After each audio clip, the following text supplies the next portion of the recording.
ये हमने कई बार सुना है कि और प्रत्यक्ष तौर पर महसूस भी किया है, इसके ऊपर काफ़ी स्टडीज़ भी हम सभी ने सुनी है कि झरने का पानी सबसे शुद्ध होता है। कहाँ से बहकर आता हुआ, कभी अपनी रफ्तार को कम करता हुआ, कभी न जाने कितने ही कण अपने साथ में समेटता हुआ वो पानी निरंतर आगे बढ़ता है और फिर एक ऊंचाई से गिरने के बाद में झरने के स्वरूप के साथ में गतिमान होता है। उस जल की यात्रा अत्यंत विलक्षण है। उस जल की यात्रा नदी से थोड़ी सी अलग ज़रूर है, परंतु पावनता में उसमें भी कमी नहीं। और उसके बाद वही जल सबसे शुद्ध आधार के साथ में कहा जा सकता है, क्योंकि उसका वर्णित क्रम न जाने कितने ही थपेड़ों को सहन करके फिर भी लगातार गतिमान रहता है, रुकता नहीं है। ठीक इसी तरह से जीवन के इस यात्रा पथ में जो भी यात्री झरने के समान लगातार गतिमान है, उतार भी देख रहा है, चढ़ाव भी देख रहा है, जीवन जिस तरह का अंगीकार स्वरूप दे रहा है उसको वो लेकर चलता चला जा रहा है। विजय का स्वरूप वहीं से निहितार्थ होकर आने वाला होता है। अंत तो गत्वा वही व्यक्तित्व शुद्धिकरण के स्वरूप के साथ में चलने वाला होता है, शुचिता के स्वरूप के साथ चलने वाला होता है। तुला राशि की जब भी हम बात करते हैं तो एक ऐसा व्यक्तित्व भीतर तक प्रवाहित होता है जो पिछली बातों को भूलकर आगे बढ़ने की ताकत रखता है, धोखे को धोखा नहीं समझता और साथ ही साथ जीवन में प्रत्येक सबक को आनंद के स्वरूप में रहता है। बदले की भावना दूर दूर तक नहीं, भीतर के बदलाव की संश्लेषित स्थितियां लगातार मौजूद और वहीं से एक अलग विलक्षण मुस्कुराहट ऐसे व्यक्तित्व के साथ में लगातार चलायमान रहती है। तो यहाँ हम जब तुला राशि के महानुभावों के लिए शनिदेव के वक्री प्रभाव का अगले 4 महीनों का चर्चा ब्यौरा लेकर उपस्थित हुए हैं, तो सबसे अधिक इस बात पर गौर करने की ज़रूरत रहेगी कि षष्ठ भावस्थ प्रथम त्रिक के साथ में शनिदेव गतिमान है। मार्गीय अवस्था किसी भी ग्रह का सीधे चलना, जैसे सैटर्न स्ट्रेट, और जैसे ही उनकी वक्री अवस्था होती है तो जिस अंशगत व्यवस्था का वो क्रमबद्ध अवस्था भोग कर आई है उसी के साथ में पुनः चलायमान होने लगती है।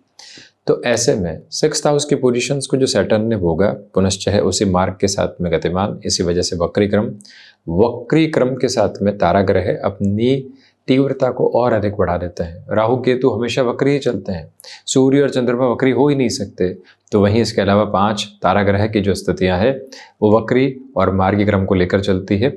शनिदेव का वक्री होना इतना महत्वपूर्ण क्यों है, उसके साथ में वजह स्पष्ट तौर पर यह है कि शनिदेव की स्थितियां मंद चाल के साथ है, इसी वजह से शनिवार को मंदवासरय कहा जाता है। और वहीं पर कर्म फल प्रदाता ग्रह है। कर्म की अपनी चाल समय के साथ में सम्यक है, परंतु उसका प्रभाव बड़ी ही गहराई के साथ में अद्भुत स्वरूप में साथ साथ रहने वाला होता है।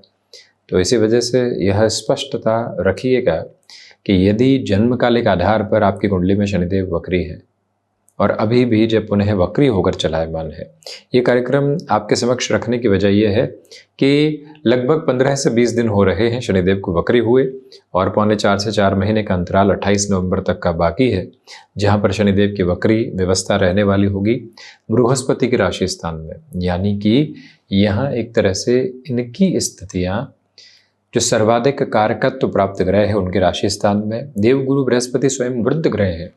तो परिणामों में धीमापन जब भी आता है तो व्यक्ति को अपेक्षित तौर पर झुंझलाड़ देता है, यदि उसने मानसिक तौर पर अपने लिए धैर्य को पूरे तरीके से पूंजीगत नहीं किया है। तो आप देखिए कि जिस तरह से कामकाजी अनुभव के साथ में व्यक्ति निर्णय की बात को रख लेता है, उसी तरह से जिस व्यक्ति ने अपने भीतर तक धैर्य की पूंजी को समाहित किया है, वो धैर्य जैसे जैसे खर्च होता है व्यक्ति और अधिक समृद्धि की तरफ आने लगता है।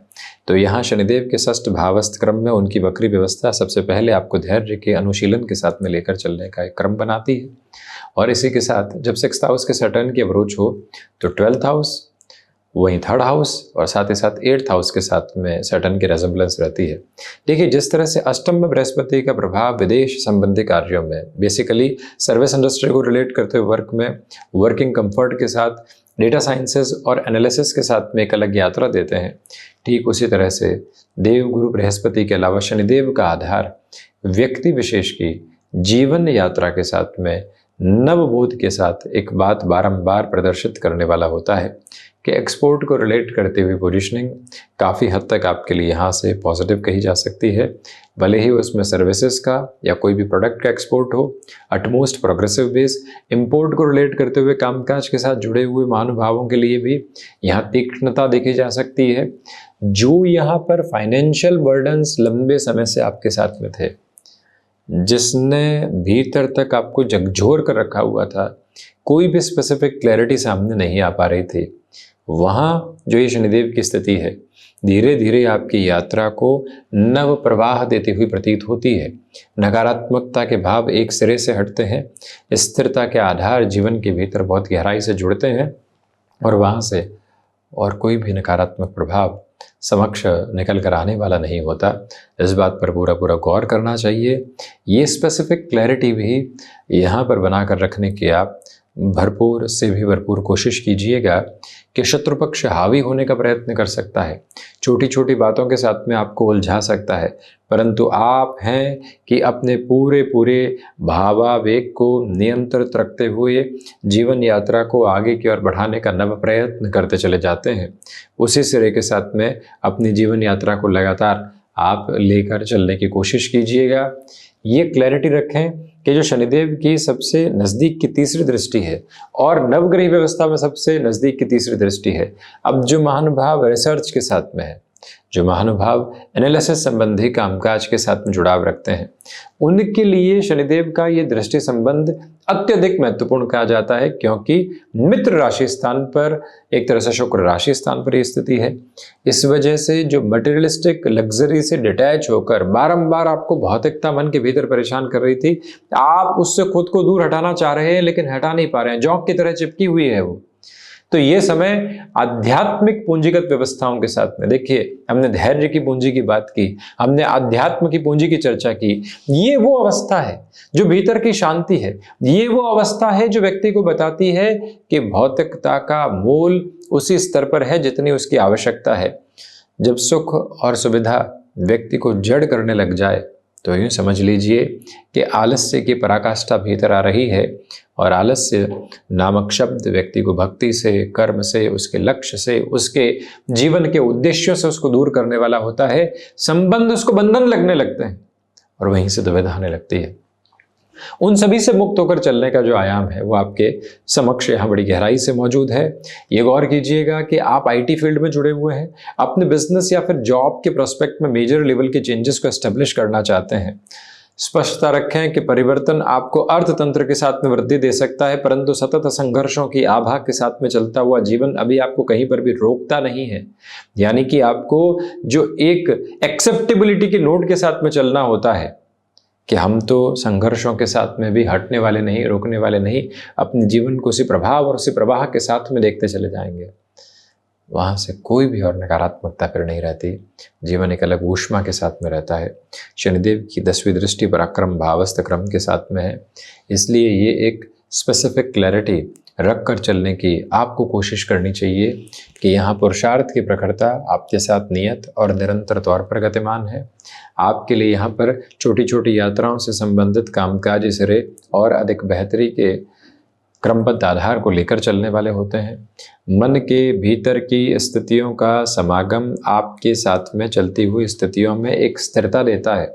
जर्नीज के साथ में कंटिन्यूअस बेनिफिट निकल कर आने वाली जो प्रोग्रेस होती है वो साथ साथ में है। देवगुरु बृहस्पति के मूल त्रिकोण पर देवगुरु की भी दृष्टि और शनिदेव की भी दृष्टि, एक ग्रह 7वीं दृष्टि से, दूसरा ग्रह 10वीं दृष्टि से, और कुछ समय तक मंगल का भी आधार अगस्त के महीने में पराक्रम को देखता हुआ। तो यदि आप नौकरी पेशा जीवन से हटकर व्यापार के साथ में खुद के लिए कोई भी तरीके की शुरुआत देखना चाहते हैं तो ये समय आपकी भाल पर विजय का तिलक लगाता चला जा रहा है, जहां से आप एक पराक्रमी योद्धा बनकर अपने कामकाज के साथ में निरंतर गतिमान रहने वाले रहेंगे। यह स्पष्टता रखिएगा कि भाइयों और मित्रों के साथ किसी कामकाज की शुरुआत करनी तो उसके पीछे वजह क्या है? वजह पूंजी है क्या? वजह उस व्यक्ति का अनुभव है क्या? वजह उस व्यक्ति के साथ में संबंध है क्या? सबसे पहले इस बात को अपने भीतर तक परख लीजिए कि वजह क्या है, उसके बाद में उस तरह की तरफ जाने की जरूरत रहती है। व्यक्ति कई बार गलती कहाँ करता है कि वो नौकरी कर रहा होता है, उसने नौकरी की शुरुआत अब इसलिए की थी कि रुपए पैसे का आधार मिले, परंतु वो वहां पर जो कोऑर्डिनेशन है कलीग्स के साथ में, उच्च अधिकारियों के साथ में, वहां संतुष्टि खोजना चाहता है। उसका मूल उद्देश्य कुछ और था। और एक समय के बाद में जब उसने अर्थतंत्र में वृद्धि देख ली, अब उसके बाद का जो दूसरा रिलेटेबल बेस निकल कर आ रहा है, वो उससे बारंबार कहता है कि अब अर्थतंत्र मत देखो, अब अपने भीतर की संतुष्टि को देखो, अपनी सेल्फ एस्टीम के साथ में चलने वाले रहो। तो हम यही पता नहीं कर पाते कि संबंधों में, कामकाज में, किसी भी सिरे में हम जुड़े क्यों हैं, या हम सहन क्यों कर रहे हैं, या हम किस तरह से उत्साहित होंगे। जब ये एक क्लैरिटी निकल कर आती है तो व्यक्ति काफी हद तक उद्देश्य परक होकर चलता है। एक तरफ तो रुपए पैसे की आवश्यकता है, दूसरी तरफ हमारा यहाँ पर मान सम्मान नहीं है, इस वजह से हम नौकरी छोड़ना चाहते हैं। ये कितना विरोधाभासी तत्व है जिसके साथ व्यक्ति चलता है। और जैसे ही ये एक स्पष्टता निकल कर आती है तो उसको मालूम चल जाता है कि उसका मूल उद्देश्य क्या है अभी काम करने का, और उसके बाद वो दूर दूर तक भी कहीं भटकता और अटकता नहीं है। इसलिए शनिदेव का वक्रीक्रम व्यक्ति की विचारशीलता की प्रखरता है, व्यक्ति के विचारों का वो तारतम्य है जहाँ से वो नव ऊष्मा के साथ में अपनी जीवन यात्रा को देख पाता है, बशर्ते वो किस तरह से चलना चाहता है, बशर्ते वो अपनी यात्रा के प्रभाव को किस तरह से अपने साथ में खिलखिलाहट में देखना चाहता है। शनिदेव का जो षष्ठ भावस्थ प्रभाव है वो अत्यंत शुभाशुभता देने वाला होता है, क्योंकि तीनों ही त्रिक के साथ में शनिदेव जैसे ग्रह का नियंत्रण स्थापित होने वाला होता है। जैसे तीनों त्रिकोण महत्वपूर्ण है, जहां देव गुरु बृहस्पति का दृष्टि संबंध अद्भुत समागम लेकर आता है, वैसे ही शनिदेव की स्थितियां षष्ठ के साथ में होकर अत्यधिक महत्वपूर्ण होती है, क्योंकि षष्ठ, अष्टम और द्वादश के क्रम के साथ में चलता हुआ इनका क्रम एक अलग और अद्भुत आयाम के साथ में स्थापित होने वाला रहता है। तो ये था शनिदेव के वक्री प्रभाव का पूरा ही चर्चा ब्यौरा। अब इसी तरह से उपस्थिति दर्ज करवाने का प्रयास करते रहेंगे। आप सभी का कोटिशः आभार एवं धन्यवाद।